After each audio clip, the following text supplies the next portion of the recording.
அன்பார்ந்த மாணவர்களே, இளைஞர்களே, தமிழகத்தில் மதுரை மாவட்டத்தில் திருப்பரங்குன்றத்தில் அமைந்துள்ள முருகர் கோயிலை முன்வைத்து அந்த மலைமேல் இருக்கக்கூடிய சிக்கந்தர் தர்கா, சமண கோயில்கள், தேவாலயங்களை அகற்றுவது என RSS பிஜேபி அங்கு இந்து மக்களிடையே இந்து வெறியை ஊட்டி இஸ்லாமியர்களுக்கு எதிராக கலவரங்களை உருவாக்குவது என முயன்று வருகிறது.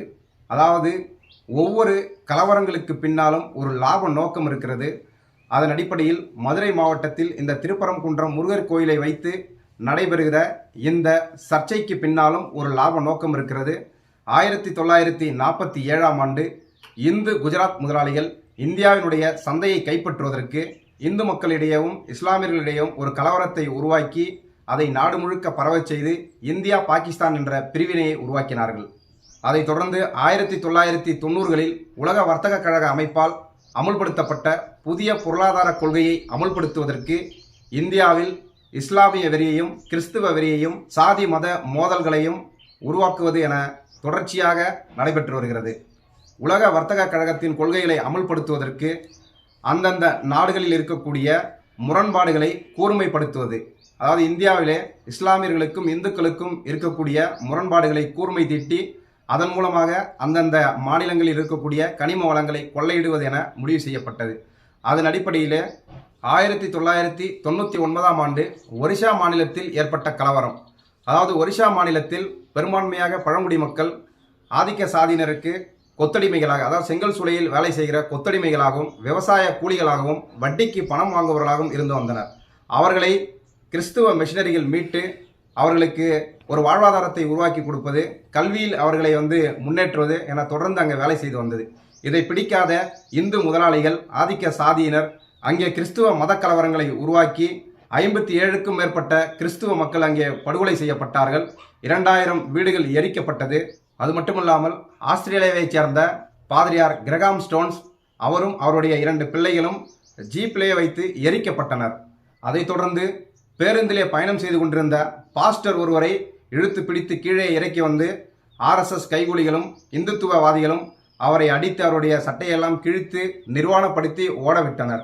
VHP தொண்டர்கள் 2002ஆம் ஆண்டு மார்ச் 16ஆம் தேதி சட்டமன்றத்தை நோக்கி திரிசூலம் கையில் ஏந்தி சட்டமன்றத்தில் உள்ளே சென்று அடித்து நொறுக்கினார்கள்.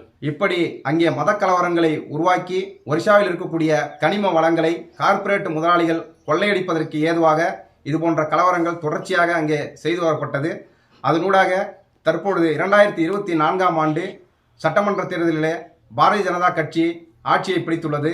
ஆட்சியை பிடித்த பிறகு மீண்டும் அங்கே கலவரத்தை துவக்கியிருக்கிறது. அதாவது பசு குண்டர்களை வைத்து இஸ்லாமியர்கள் பசுவை பலி கொடுத்தார்கள் என்று அங்கே தொடர்ச்சியாக கலவரங்கள் நிகழ்த்தப்பட்டு வந்து கொண்டிருக்கிறது. 1992ஆம் ஆண்டு மும்பையில் நடைபெற்ற கலவரம், அதாவது பாபர் மசூதி இடிப்புக்கு பிறகு மும்பையிலே இந்துத்துவ அரசியலை நடைமுறைப்படுத்தக்கூடிய சிவசேனா என்ற கட்சி பாபர் மசூதியை இடித்ததை கொண்டாடும் விதமாக மகா ஆர்த்தி என்ற ஒரு திருவிழாவை அங்கே முன்வைத்து கொண்டாடினார்கள். அந்த கொண்டாட்டத்தின் போது வீதிகளிலே இறங்கி இஸ்லாமியர்களுக்கு எதிராக முழக்கங்களை எழுப்பி அங்கே கலவரம் உண்டது. அந்த கலவரத்தில் ஆயிரக்கணக்கான இஸ்லாமியர்கள் படுகொலை செய்யப்பட்டார்கள். இஸ்லாமியர்களுடைய வீடுகள் எரிக்கப்பட்டது, கடைகள் சூறையாடப்பட்டு இந்து வணிகர்களுக்காக இது அங்கே நகர்த்தப்பட்டது. அந்த கலவரத்தினூடாக இந்துத்துவ அரசியலை உயர்த்தி பிடித்த சிவசேனா ஆட்சியை பிடித்தது. அதைத் தொடர்ந்து 2002ஆம் ஆண்டு குஜராத் மாநிலத்தில் நிகழ்த்தப்பட்ட படுகொலைகள், அதாவது மோடி ஆட்சியில் இருக்கும் பொழுது அங்கே இஸ்லாமியர்களுக்கு எதிராக இந்து மதவெறியை தூண்டிவிட்டு இஸ்லாமியர்கள் அங்கே 2000க்கும் மேற்பட்டவர்கள் படுகொலை செய்யப்பட்டார்கள். அவர்களுடைய வணிகம் அழித்தொழிக்கப்பட்டது. ஆயிரக்கணக்கான வீடுகள் எரிக்கப்பட்டது.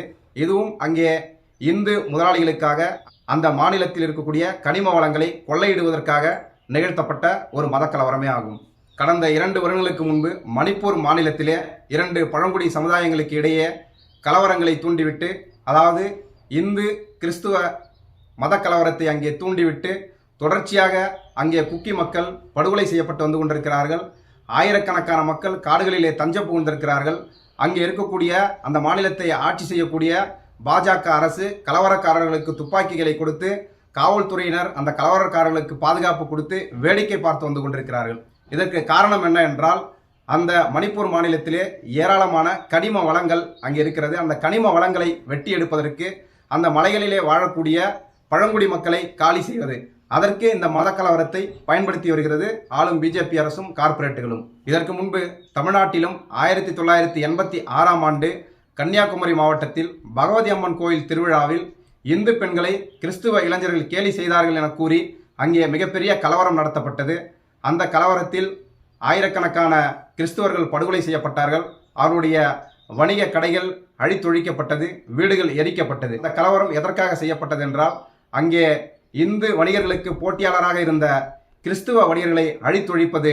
அதன் மூலமாக இந்த கலவரத்தை பயன்படுத்தி அங்கே RSS பிஜேபி ஒரு அரசியல் அதிகாரத்தை பெற்றுவிடுவது என்ற நோக்கத்தில் அந்த கலவரம் நிகழ்த்தப்பட்டது.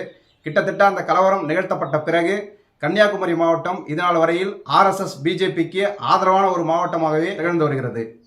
அதைத் தொடர்ந்து 1997ஆம் ஆண்டு கோவை மாவட்டத்தில் செல்வராஜ் என்ற காவலர் படுகொலை செய்யப்பட்டதை எதிர்த்து அங்கே இந்துக்களுக்கும் இஸ்லாமியர்களுக்கும் இடையே மிகப்பெரிய கலவரம் நிகழ்த்தப்பட்டது.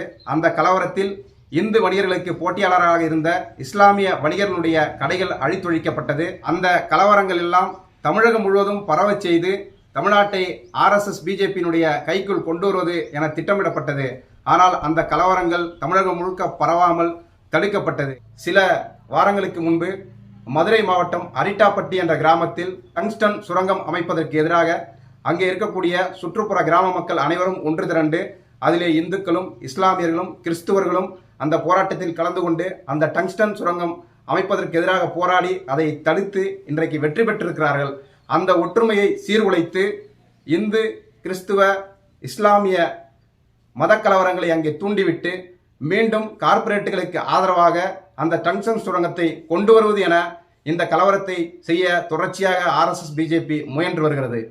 நாட்டை மறுகாலனியாக்கும் புதிய தாராளவாத கொள்கைகளை அமல்படுத்துவதற்காகவும் கார்ப்பரேட்டுகள் நாட்டை சுரண்டுவதற்காகவும் கனிம வளங்களை கொள்ளையிடுவதற்காகவும் RSS பிஜேபி தனது இந்து ராஷ்டிர கனவை நிறைவேற்றுவதற்காகவும் இதுபோன்ற கலவரங்களை தொடர்ச்சியாக நடத்த முயன்று வருகிறது.